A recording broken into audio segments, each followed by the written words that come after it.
Hello, and welcome to the Week 2 module guide. I want to start by apologizing for any confusion caused by the misalignment between assignments in Canvas and Cengage MindTap for last week's module.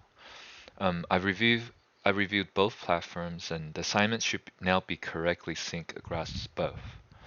Some of you have also noticed that assignments that are appearing in the To-Do section of Canvas that aren't listed in the modules or MindTap. Please ignore those, as they are hidden assignments that do not count toward your grade in this class. So now let's go ahead and dive into this week's assignments. So you can see it should be a lot less compared to last week. So it should be more manageable for you. So thank you for working through the second week's module. I think even though it's a lot, it does in a way provide you a lot of information about what you need to do with the different, let me go back to what module 2 covered. Yeah, the build, taking apart your computer and putting it back together and just covering everything from audio to video connectors to identifying motherboard components. So for this week, we'll be focusing on supporting processors and upgrading memory.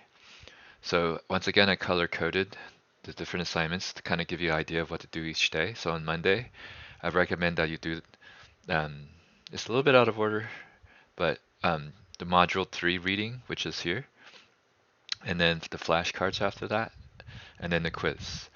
And the other thing about the quiz is every now and then I think I have to grade it, and if I have to grade it, I have to, you won't get an immediate feedback.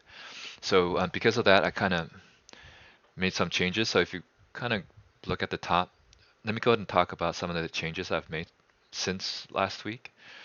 First of all, the syllabus has been updated to better reflect the points you earn for doing the assignment. So if you look at my syllabus and go to the graded assignments point and percentages section, you can see that the syllabus quiz is just 10 points, discussions are 50 points, quizzes are 75 points, and labs are 100 points. Okay.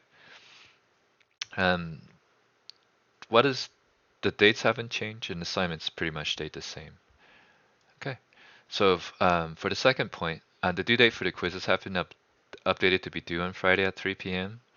because this allows me to grade the submissions during my normal office hours. You still get up to 6 attempts.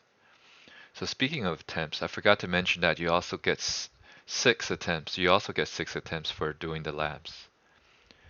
Okay, so I already talked about Monday. Let's for Tuesdays, just do the 2 hardware labs for chapter 3, or they like to use the word module 3. And then on Wednesday, do the advanced hardware lab, which is focusing on selecting a processor. And also, if you can, do the reading on module 4, which is about power supplies. And then you start transitioning towards troubleshooting computer problems that are related to the power supply. And then on Thursday, I would recommend that you do the flashcards, and then after that, that should prep you for the quiz. And then on Friday, you just have 2 hardware labs to do.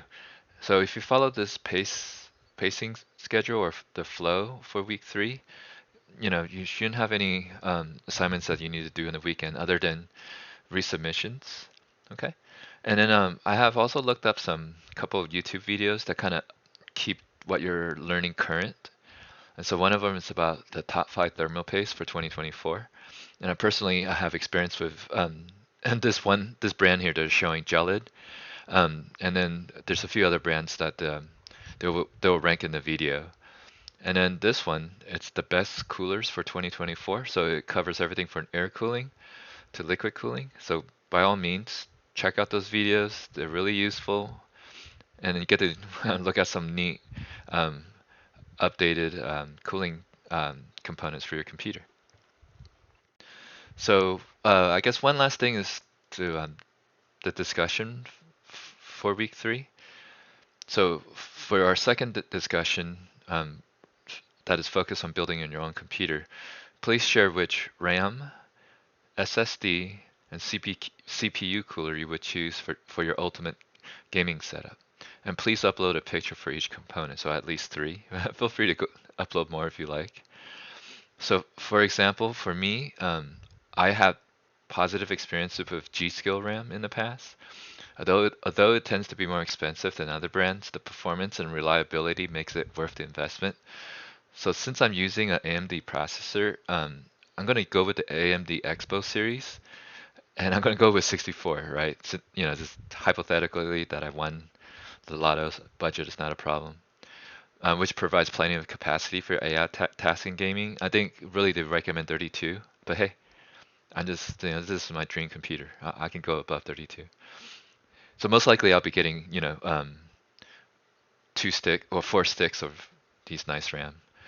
To match the white theme of my case, I'll be using also the white version of the G-Skill Trident Z series. They call it Z5 now. Oh, because it's DDR5. Neo RGBs. The thing about, I just want to point out about what AMD Expo. What that is just support, the motherboard support for the timings of the RAM.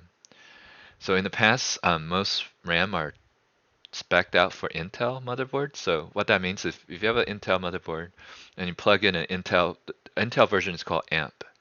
So if you install Intel AMP series of RAMs, it will automatically detect the maximum timing and speed.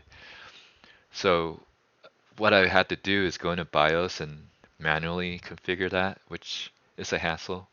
But I did learn a lot that way. But anyways, AMD has released their own auto timing feature called the Expo. So this is something that you guys should be aware of because I noticed that quite a few of you guys selected AMD CPU, so it's good to look for AMD Expo series of RAM. So you don't have to go through the trouble of configuring timings and speed for your computer. But that doesn't say you can't use Intel AMP RAM, right? If you select an Intel AMP RAM to go with your AMD, you just have to go to BIOS like I mentioned earlier. Now for the SSD, I'm a big fan of using 2. Why? Because one of them is the high performance one for my Windows OS. It just means super quick boot up, and I would put like the games that play a lot on it. For me, I'll do like Destiny 2 or Minecraft on this 990 Pro, which is what they would call an NVMe, which is like the fastest possible interface for your SSD. And then for my for my other games that I don't play so much, and how games are nowadays, are like 20 gigs or something like that. I would go for a traditional SSD. I think most of you guys know what that looks like. It's like a little flash card. Yeah, it's about the size of a little bit bigger than a flash card. The NVMe is almost like a little bit bigger than a stick of gum. This one is it's about as big as a flash card. Anyway, so this one is 8 terabytes. I don't think there's 8 terabyte NVMe. I may be wrong, but so yeah, usually you trade off performance for capacity. So that's why I go for 2. I have capacity and then I have performance. Last but not least is the CPU cooler. I tend to at this point I prefer closed loop cooling, even though it's not the highest performance. It's because I want it for as low maintenance. Currently I have a high performance custom open loop system, but it requires frequent cleaning and refilling, which can be a hassle. So to complement my NZXT case that I picked out earlier in last week's example, I went ahead and selected NZXT's Kraken Elite RGB 360. So the 360 is just I think the width of the radiator, so that it's long enough to put 3 fans. And then I like how the newer liquid cooling, the mount where you put it on the CPU, there's actually have a liquid crystal display. And in this case, it's showing the temperature, but I'm sure you can customize it to, to show off like mini images of your favorite anime, for example, or sports team, right? Like I would put like a Fresno State Bulldog right here. All right, so try not to get too carried away because I noticed in a previous discussion you guys just posted everything. Once again, we're gradually posting to a completed build. So just post 3 items, which is RAM, SSD, CPU cooler. All right. Thank you for watching and good luck on this week's assignment.